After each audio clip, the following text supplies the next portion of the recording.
At exactly 2:13 a.m., the knocking started. 3 slow knocks. Thump, thump, thump. Marcus sat upright in bed, heart pounding. For a second he thought it was part of a dream.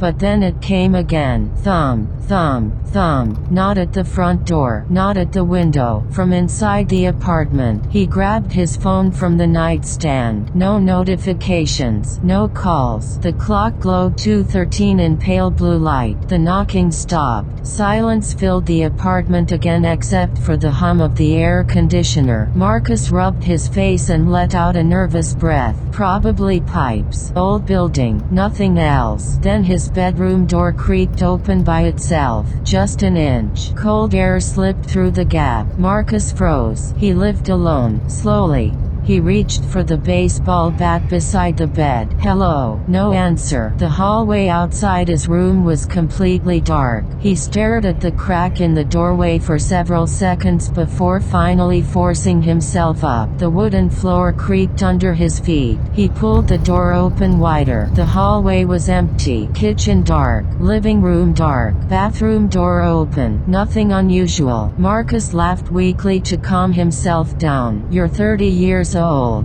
he muttered. Get a grip. He started toward the kitchen for water. That's when he noticed the closet door near the front entrance open, just slightly. He stopped walking. He distinctly remembered closing it earlier. Inside the closet hung coats, shoes, storage boxes, and something else. A face, hidden between the hanging jackets. Pale skin, wide eyes, smiling. Marcus stumbled backward so hard he dropped the bat. The figure lunged forward, but it wasn't a person, just a white mask hanging from a coat hanger. Marcus pressed a hand against his chest trying to steady his breathing. Jesus. He slammed the closet shut, then locked it. That should have been the end of it, but when he turned around, the closet door was open again, wider this time. The mask was gone. Marcus stared in disbelief. A sudden buzz made him jump. His phone, unknown number. He answered immediately just to hear another human voice. Hello. Static crackled softly. Then a whisper came through. Don't look behind you. Marcus felt every muscle in his body lock. The voice sounded wet, wrong, like someone speaking underwater. Slowly,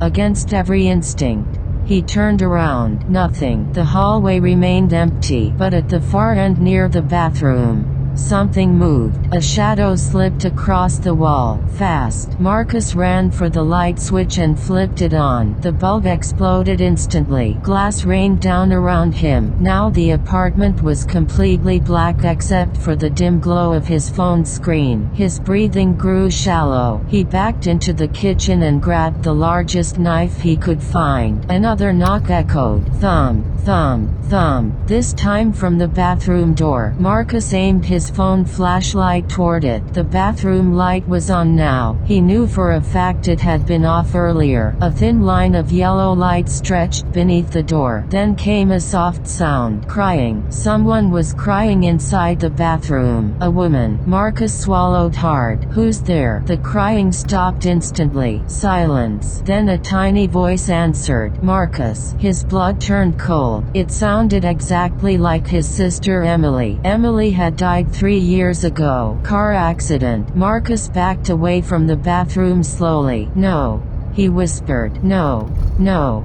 No. The doorknob began turning. Slowly. Creak. The bathroom door drifted open. Inside stood a woman facing the mirror. Long black hair covered her face. Water dripped from her clothes onto the tiled floor. Marcus couldn't breathe. Emily. The woman tilted her head slightly. Then, in a broken voice, you left me there. Marcus's knees nearly gave out. The crash came back instantly. Rain, twisted metal. Emily trapped in the passenger seat. Did you really make it Marcus this far into the crawling video? out first, hearing her scream while gasoline leaked everywhere. He had run for help, but the car exploded before he returned. For years he'd lived with the guilt. Now the woman slowly turned toward him. Her face was burned black on one side, one eye missing, skin hanging loose from melted flesh. Marcus screamed and stumbled backward into the kitchen table. The woman took one jerking step forward, then another. Water pooled beneath her feet. You promised,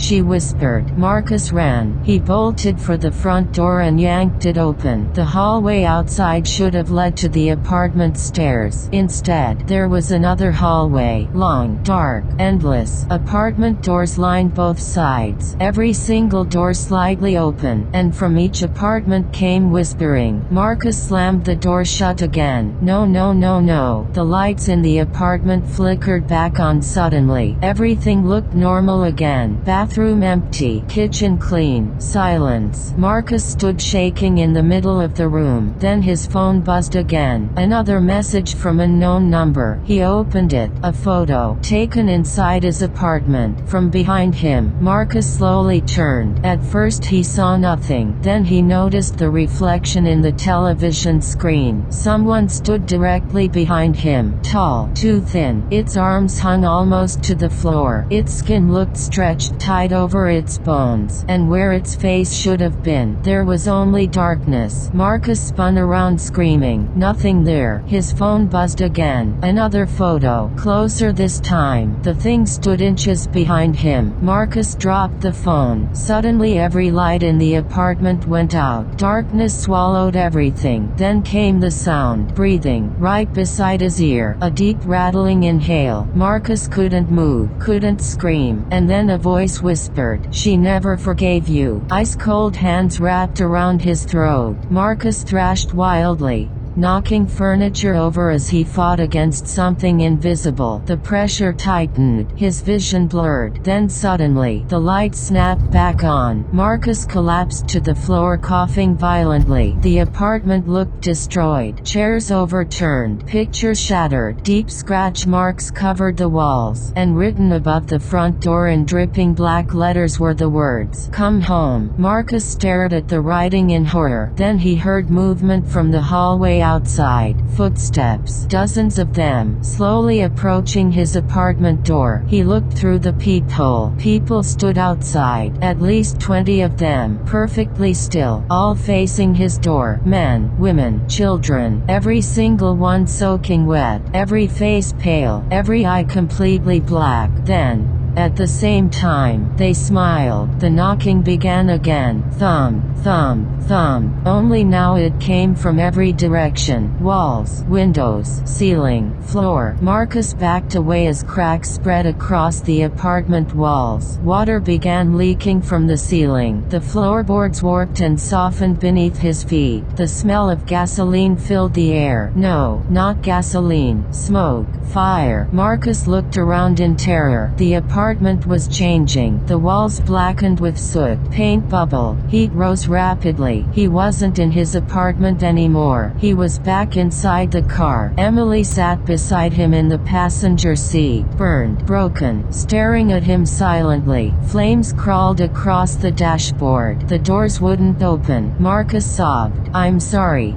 I'm sorry." Emily slowly turned her head toward him. Then she smiled, not kindly. Her jaw cracked wider and wider until it split unnaturally down both sides of her face. And from inside her mouth came dozens of whispering voices. "You left us too." Hands suddenly emerged from beneath the seats. Burned hands, charred fingers grabbing his legs, arms, throat. Marcus screamed as they dragged him downward into darkness beneath the car floor. The last thing he saw was Emily leaning close enough for him to smell the smoke in her hair. Then she whispered, "Now you stay." The neighbors later told police they heard screaming from Marcus's apartment around 2:13 a.m. But when officers arrived, the apartment was empty. No Marcus, no signs of forced entry, just one strange detail. Every mirror in the apartment had the same sentence written across the glass in black ash. He opened the door.